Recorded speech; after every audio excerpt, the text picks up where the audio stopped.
নমস্কার, আমি মহুয়া। আমার চ্যানেলে সবাইকে স্বাগত। আমার আজকের রেসিপি রেস্টুরেন্ট স্টাইলের চিকেন চাপ। খুব সহজেই আপনারা বাড়িতে বানিয়ে নিতে পারেন। তবে আসুন দেখে নেওয়া যাক আজকের রেসিপি। আশা করছি সবার ভালো লাগবে। আমার এখানে 1.5 কিলো চিকেন আছে। আমি চিকেনের সব পিস নিয়েছি। আপনারা চাইলে চিকেনের শুধু লেগ পিস দিয়েও কিন্তু করতে পারেন। প্রথমে চিকেনটাকে খুব ভালো করে ধুয়ে নিয়েছি। এবার একটা গোটা লেবু রস মাখিয়ে নেব, তার সাথে দিয়ে দেব পরিমাণ মতো নুন। এবার চিকেন চাপের একটা মশলা রেডি করে নেব। এখানে আমার চালমগজ আছে 4 চামচ মতো, বড় চামচের। আর আছে কাজু বাদাম, এটাও কিন্তু বড় চামচের 4 চামচই আছে। আর দিয়ে দিলাম 4 চামচ মতো পোস্ত। প্রথমে এই শুকনো উপকরণগুলোকে একবার ঘুরিয়ে নেব। অনেকেই বলেন যে পোস্ত মিক্সিতে বাটা যায় না, কিন্তু প্রথমে আগে এভাবে একবার ঘুরিয়ে নেবেন শুকনো, তারপরে অল্প অল্প করে জল দিয়ে পুরো পেস্টটা বানিয়ে নেবেন। একবারে কিন্তু বেশি জল দিয়ে দেবেন না। এবারে দিয়ে দিলাম আমি কাঁচা লঙ্কা। ঝালটা কিন্তু অবশ্যই আপনাদের স্বাদ অনুসারে দেবেন। আর দিয়ে দিলাম মোটামুটি এখানে 100 গ্রামের থেকে বেশি টক দই আছে। সবগুলো একসাথে একটা মিহি পেস্ট তৈরি করে নেব।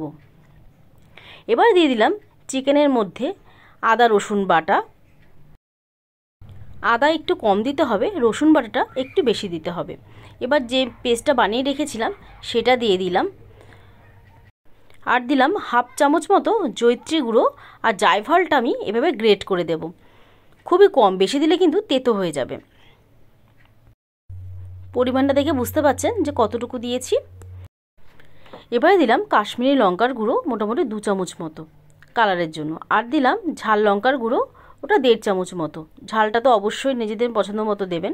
আর দিলাম ফ্রেশ ক্রিম। যদি কারো কাছে না থাকে তাহলে আপনারা দুধের সরও কিন্তু পেস্ট করে দিতে পারেন। এবার সব উপকরণগুলো একসাথে 10 মিনিট ধরে খুব ভালো করে মাখতে হবে। এবার দিয়ে দেবো বেটে রাখা পেঁয়াজ। আপনারা চাইলে কিন্তু পেঁয়াজ বেরেস্তা করেও দিতে পারেন। আর দেব পরিমাণ মতো তেল, ওই 5 চামচ মতো দিয়ে আবারও খুব ভালো করে মাখিয়ে আমি রেখে দেব ওভারনাইট নর্মাল ফ্রিজে। কেউ যদি ওভারনাইট না রাখতে পারেন তাহলে 4 থেকে 5 ঘন্টা কিন্তু রাখতেই হবে এরকম ঢাকা দিয়ে নর্মাল ফ্রিজে। এবার একটা কড়াই বসিয়ে দিয়েছি, তার মধ্যে দিয়ে দিলাম প্রথমে ঘি। আপনারা কিন্তু এই রান্নাটা শুধু ঘিও করতে পারেন, আবার কেউ শুধু সাদা তেলও করতে পারেন, আবার কেউ ঘি আর সাদা তেল মিশিয়েও করতে পারেন। চিকেন চাপ বানানোর আগে ম্যারিনেট করা চিকেন ফ্রিজ থেকে 1 ঘন্টা আগে বের করে নিতে হবে। এবারে ঘিয়ের ওপরে চিকেন পিসগুলো দিয়ে 5 মিনিট ধরে একটু নাড়াচাড়া করে নিতে হবে। গ্যাসের ফ্লেমটা কিন্তু একদম কমিয়ে রাখতে হবে, তা না হলে মশলাগুলো পুড়ে যেতে পারে। আমার 5 মিনিট ধরে একটু কষানো হয়ে গেছে। এবার দিয়ে দিলাম বাকি যে গ্রেভিটা ছিল আর বাটি ধোয়া জল। ভালো করে মিশিয়ে নিয়ে গ্যাসটা একদম কমিয়ে ঢাকা দিয়ে রাখতে হবে। মাঝে একটু ঢাকাটা তুলে আর একটু নাড়িয়ে চাড়িয়ে দিতে হবে। একটু ওলটপালট করে দিয়ে আবার ঢাকা দিয়ে রাখতে হবে। যতক্ষণ না চিকেনটা সেদ্ধ হচ্ছে ততক্ষণ পর্যন্ত এইভাবেই ঢাকা দিয়ে রাখতে হবে। দেখুন ঢাকা দেওয়ার ফলে কতটা জল বেরিয়ে গেছে। এবার একটা বাটিতে একটু দুধ হালকা গরম করে নিয়ে এবার একটু কেশর ভিজিয়ে রাখলাম। এবার দিয়ে দিলাম 1 চামচ মতো একটু চিনি। চিনিটা কিন্তু অবশ্যই দেওয়ার চেষ্টা করবেন।